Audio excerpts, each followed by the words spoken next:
कि बेटियां नसीब से तो बेटे दुआओं के बाद आते हैं। अजी हम बेटे हैं जनाब, हम कुछ ज़िम्मेदारियों के साथ आते हैं। आधी उम्र ज़िम्मेदारियां समझने में गुजर जाती है तो आधी उसे निभाने में। पूरा बचपन किताबों में गुजरता है तो जवानी कमाने में।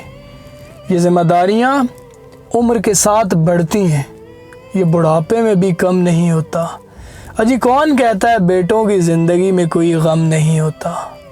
कभी बेटा बनकर तो कभी बाप का फ़र्ज़ निभाना पड़ता है। कभी खाने के लिए नखरे होते हैं तो कभी खाली पेट भी जाना पड़ता है। कभी माँ की गोद में सोते हैं तो कभी ज़िम्मेदारियों के बोझ में। कभी ज़िंदगी की तलाश में रहते हैं तो कभी सुकून की खोज में। हमसे हर किसी को उम्मीदें हैं, मगर कोई हमसे हमारी ख्वाहिशें पूछे किसी का मन नहीं होता। अजी कौन कहता है बेटों की ज़िंदगी में गम नहीं होता।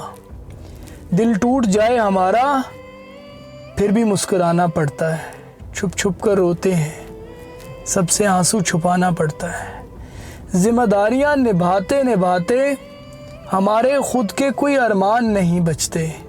अपनी ख्वाहिशें दफना देते हैं कि हमारी ख्वाहिशों के लिए आसमान नहीं बचते।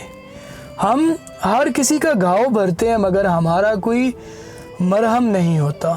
अजी कौन कहता है जनाब हम बेटों की ज़िंदगी में कोई गम नहीं होता।